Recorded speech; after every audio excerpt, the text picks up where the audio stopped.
राममय हो गया पूरा देश का माहौल।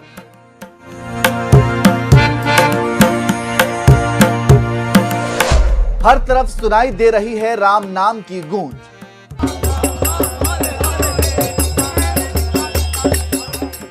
हर धर्म जाति के बैर से परे होकर राम भक्ति के रस में डूबे हैं लोग।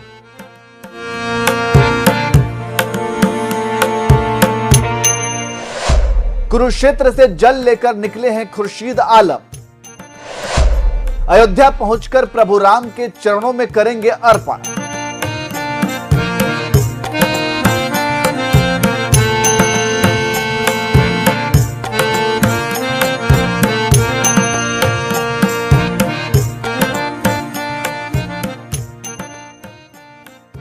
भगवान राम सबके हैं, इस पृथ्वी के रोम रोम में राम बसे हैं। भगवान राम के ही हम सब वंशज हैं।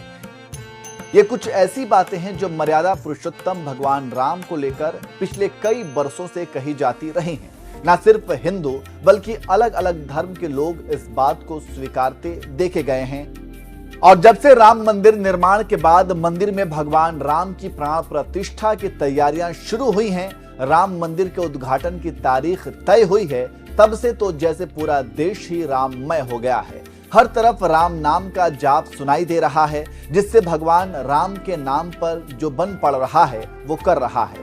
550 साल के लंबे इंतजार के बाद ये शुभ घड़ी आई है जब राम मंदिर बनकर तैयार हो गया है और नरेंद्र मोदी के नेतृत्व में ही ये शुभ अवसर प्राप्त हुआ है।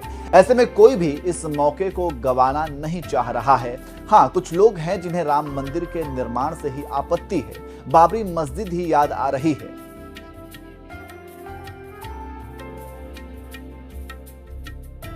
लेकिन ऐसे कई मुस्लिम सामने आए हैं जो भगवान राम में अपनी अटूट श्रद्धा रखते हैं। हरियाणा के रहने वाले खुर्शीद आलम तो कुरुक्षेत्र के धर्म सरोवर से जल लेकर अयोध्या के लिए निकल पड़े हैं।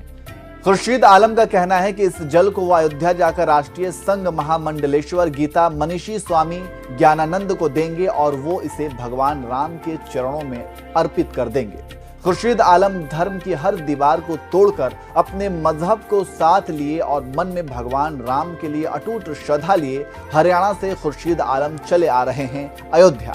राम भक्त खुर्शीद आलम कहते हैं, मैं करनाल हरियाणा से हूं। मैं कुरुक्षेत्र के धर्म सरोवर से जल लेकर अयोध्या जी जा रहा हूं। वहां मैं राष्ट्रीय संघ महामंडलेश्वर गीता मनीषी स्वामी ज्ञानानंद जी स्वामी को परम सरोवर का जल दूंगा। वो प्रभु श्री राम के चरणों में अर्पित करें, यही मेरा लक्ष्य है। खुर्शीद आलम मानते हैं कि भगवान राम सबके हैं, वो किसी एक धर्म वर्ग मजहब के नहीं है। भगवान राम सभी वर्णों और सभी वर्गों के हैं। हम सब भगवान राम के ही वंशज हैं।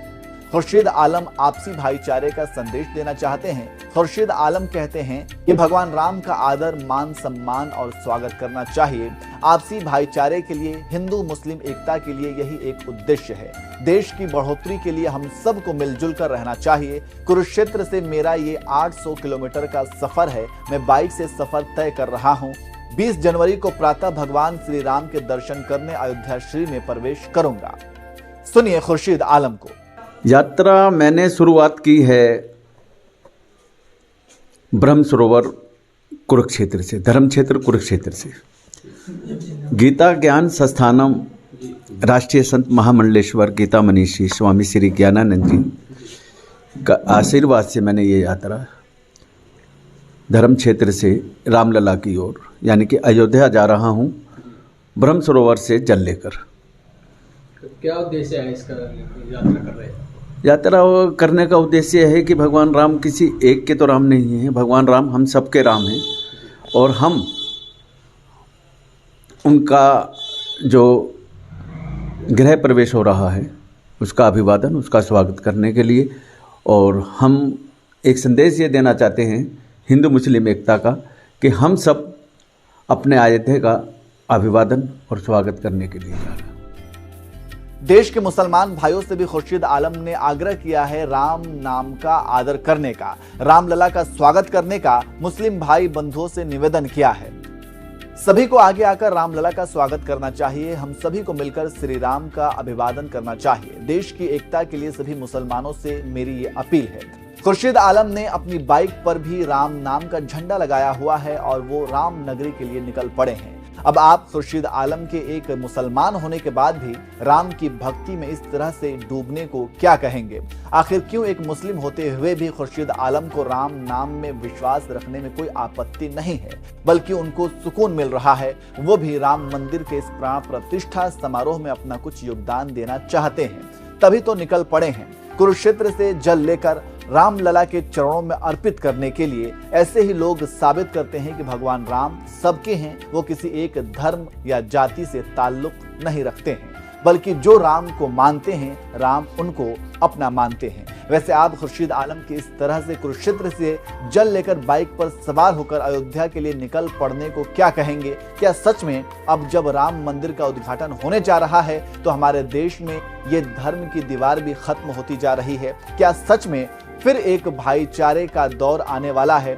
इस बारे में आप क्या कहना चाहते हैं? कमेंट करके जरूर बताएं।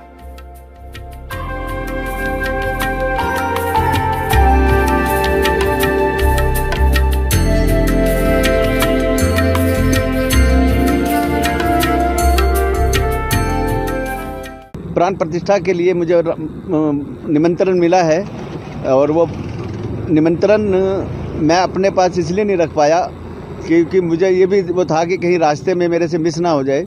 राष्ट्रीय संत महामंडलेश्वर गीता मनीषी जी के पास मेरा निमंत्रण है, बल्कि उन्होंने चलते हुए मुझसे कहा कि इसको साथ ले जाओ। मैंने कहा आपका आशीर्वाद मेरे साथ है, ये मुझे वहाँ ज़रूरत पड़ेगी, ये मैं आपसे वहाँ ले लूँगा। कोई खास उद्देश्य है कि आप एक इस्लाम धर्म से और अयोध्या जा रहे हैं? आपसी भाईचारे का संदेश देना, हम सबको ये मानना चाहिए। हम सबको मैं ये संदेश देना चाहता हूँ, मैं अपने भारत के नागरिकों से, खासतौर से मुसलमानों को ये संदेश देना चाहता हूँ कि हम सबको आगे आना चाहिए और भगवान राम का आदर, मान, सम्मान और स्वागत करना चाहिए। यही मेरा एक उद्देश्य है, आपसी भाईचारे के लिए, हिंदू मुस्लिम एकता के लिए और इस देश की बढ़ोतरी के लिए हम सबको मिलजुल कर भगवान राम का स्वागत करना चाहिए, अभिवादन करना चाहिए। तो ये 600 किलोमीटर का सफ़र आप कैसे तय करेंगे? 800 किलोमीटर का सफ़र है कुरुक्षेत्र से, और ये मैं बाइक के द्वारा सफ़र तय कर रहा हूँ।